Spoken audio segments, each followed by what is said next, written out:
Bismillahirrahmanirrahim. Alhamdulillahirabbil alamin. Wa shalli wa sallim barik ala sayyidina Maulana Muhammadin wa ala alihi washabihi asmain.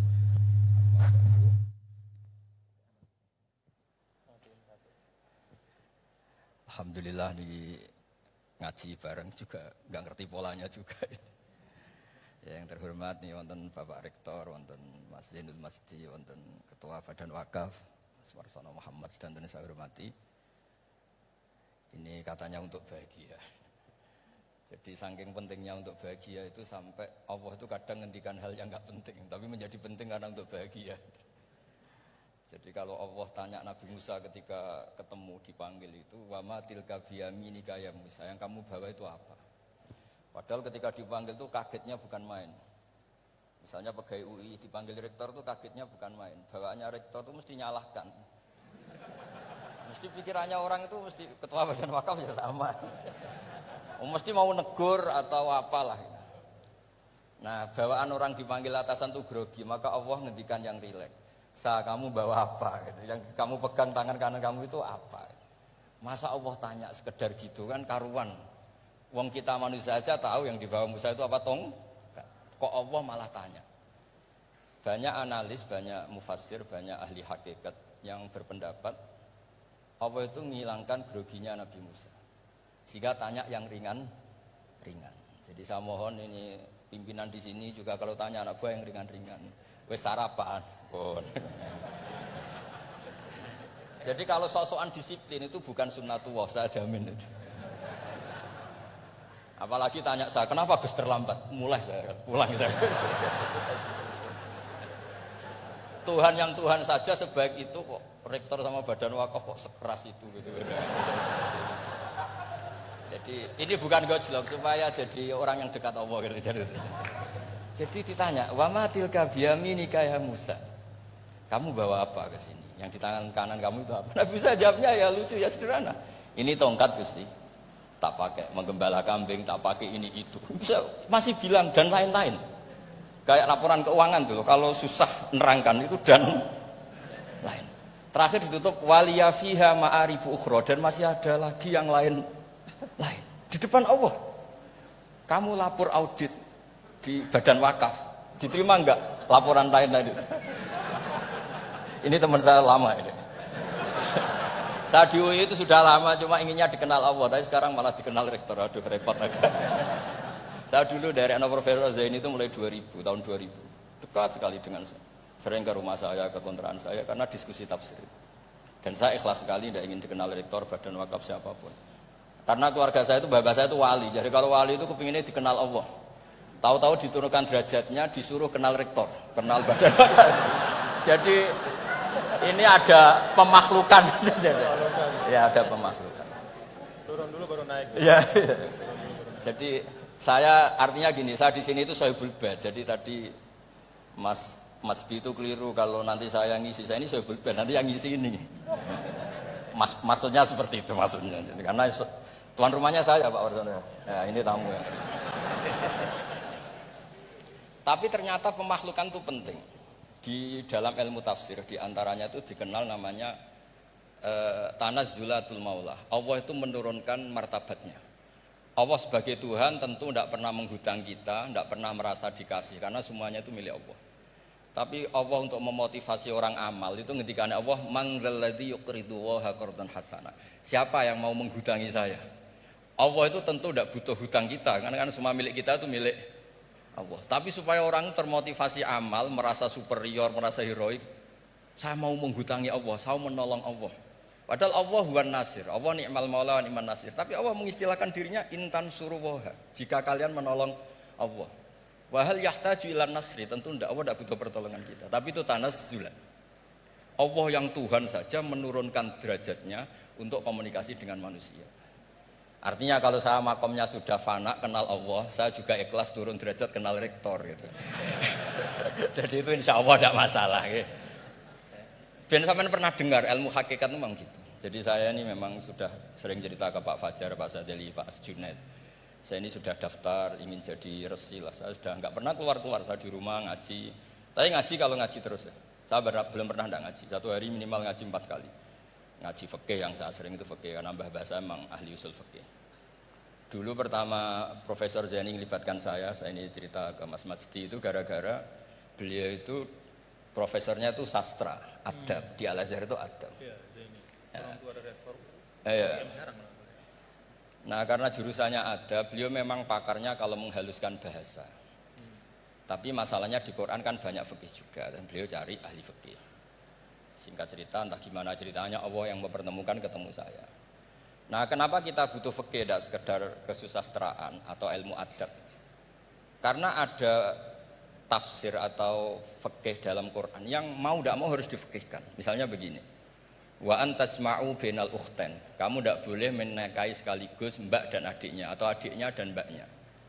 Jika Anda berpikir Quran itu hanya Quran, maka berarti apa boleh menikahi misalnya Sri dengan buliknya, Sri dengan budenya.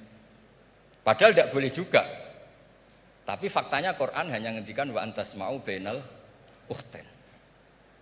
Sebab itu zaman Rasulullah SAW sugeng itu nambahi wala binal mar'ati wa ammatiha wala binal mar'ati wa kholatiha. Juga tidak boleh menikahi Sri dan budenya atau Sri dan buliknya.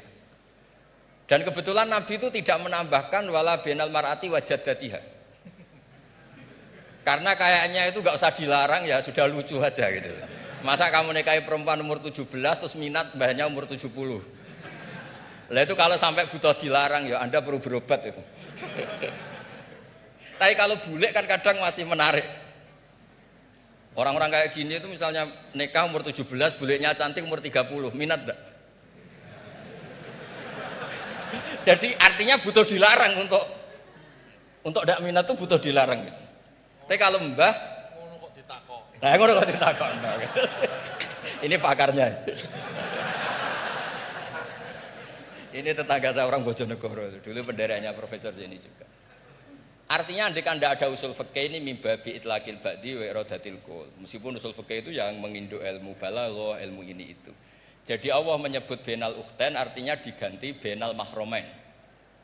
Jadi ukhtain itu ibaratun atau itlaqul ba'di, yaitu ukhtain mewakili kata mahromain. Dua perempuan yang punya hubungan mahram tidak boleh dinikah bersamaan untuk orang-orang yang poligami.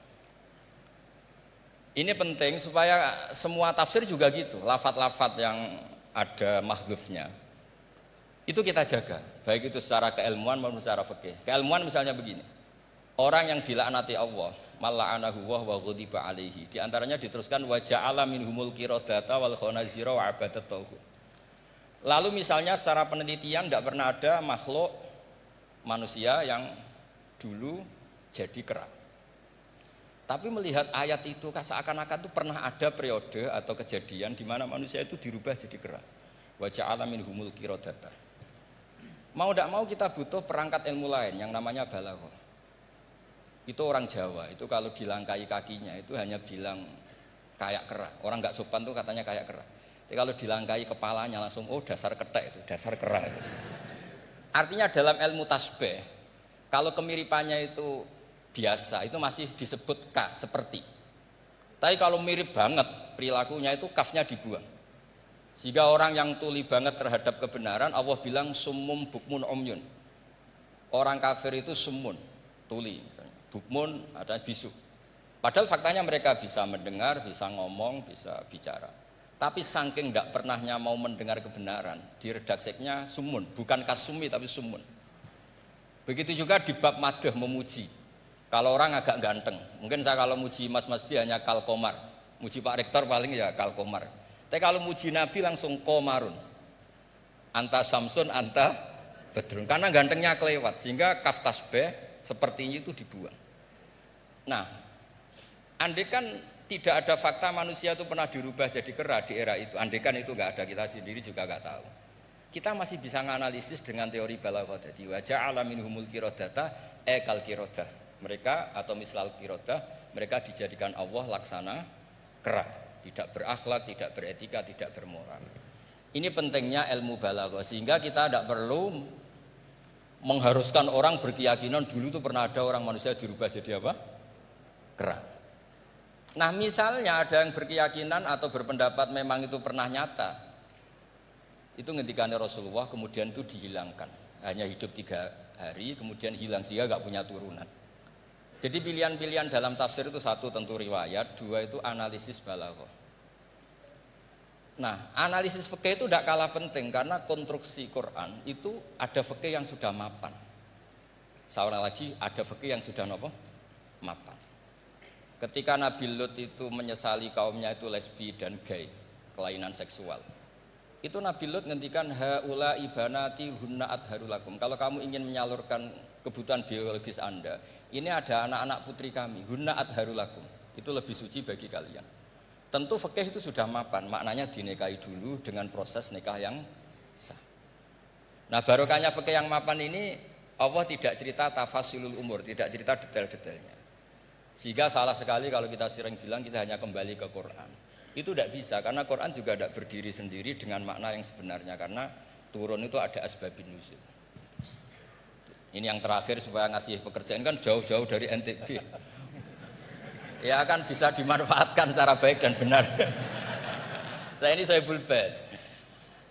Nah, enggak ini bukan guyon tapi memang betul harus begitu memang. Mau enggak mau. Sumpah misalnya. Orang itu kalau ditagih hutang atau ditegur itu masih ya besok saya bayar. Ditagih lagi kayak gak percaya, wawahi besok saya bayar. Jadi kata wawahi itu mesti menunjukkan emosi, tersinggung, sumpah. Sehingga suatu saat ada seorang khotib ini ngendikan, fa warabbis samai wal ardi innahu la haqqum mislama annakum tantikun. Demi Tuhannya langit dan bumi. Itu si Bedui, ada orang Arabi, orang desa. Langsung menyelasi Pak Khotib tadi. Pak Khotib, mangdalladzi akhdhafal jalil hatta alja'ahu ilal yamin. Siapa yang bikin murka Allah sehingga Allah terpaksa sumpah? Semenjak itu jadi ilmu, kalau Allah memulai redaksi dengan sumpah, dengan qasam pasti Allah tersinggung. Jika lafaz-lafaz yang dimulai wan nazi'atil gharqa atau dimulai wasamsi wa duhaha, mesti terusannya itu Allah agak marah. Karena di mana-mana orang sumpah itu menjelaskan sama yang agak tidak percaya. Itu dzauqul arabi, itu ad-dzauqus salim. Nah begitu seterusnya. Kemudian masalah wasfiyah ismiyah. Saya dulu sering debat sama Profesor Zaini. Kan misalnya kiai-kiai di Jawa, umumnya kalau maknani min alaq itu segumpal darah. Lalu orang-orang yang nekuni embriologi itu tidak pernah ada segumpal darah. Kalau segumpal darah malah jadi kluron, macam-macam. Katanya Quran itu mesti benar ini ada segumpal darah. Kata saya segumpal darah itu bahasa Indonesia, Quran itu bahasa Arab. Tidak akan ada itu di Quran kata saya. Tapi ada yang bilang segumpal darah ya, tetap aja itu enggak Quran. Yang Qurannya min alakin, segumpal darah itu bahasa Indonesia. Quran tidak ada yang bahasa Indonesia kata saya. Nah tapi itu bisa dianalisis pakai balaghah atau pakai teori madatul kalimah. Min alakin itu dari kata aliko ya'liko alakon, sesuatu yang menempel. Jadi kalau di proses embriologi, misalnya ada apa yang menempel dalam ilmu itu, yaitu yang jadi rahim, jadi anak. Atau pakai ilmu balaghah. Min alakin tetap maknanya segumpal darah, tapi maknanya itu tangkis atau tahkir. Manusia itu sombong. Padahal materinya sama yang sekarang jadi sama dengan materi yang sekarang jadi segumpal darah. Yaitu kita yang seperti ini materinya ya sperma, segumpal darah yang seperti itu juga materinya sperma. Kok kamu sombong? Materi kamu sama dengan materi min alakin. Itu persis dengan adatul Arab kalau sedang mencibir orang yang sombong. Itu kalau orang Arab bilang antal ladzi kharajta min makhrajil bauli marratan, kata orang Arab. Kamu adalah manusia yang keluar dari jalannya kencing 2 kali. Keluar dari penis lelaki ya lewat jalur kencing, keluar dari ibunya juga lewat jalur kencing. Supaya orang enggak sombong itu orang Arab bilang antal ladzi kharajta min makhrajil bauli marratan. Nah, min alakin itu dalam konteks itu karena begitu angkuhnya Abu Jahal, begitu angkuhnya kafir-kafir Quraisy, sampai diingatkan Allah ulang, kamu ini materinya min alakin, sejenis itu mbok yo jangan yatho. Buktinya terusannya ayat kalla innal insana layatho, manusia itu sungguh angkuh. Nggih niki pun deal nggih, jenengan harus sepakat saya ini Sohibul Bait sama Pak Warsono sama Pak Rektor, ini tamu yang diundang untuk ceramah tafsir. Kalau ndak berarti asawaha wa rasulah. Nggih monggo Mas di sini.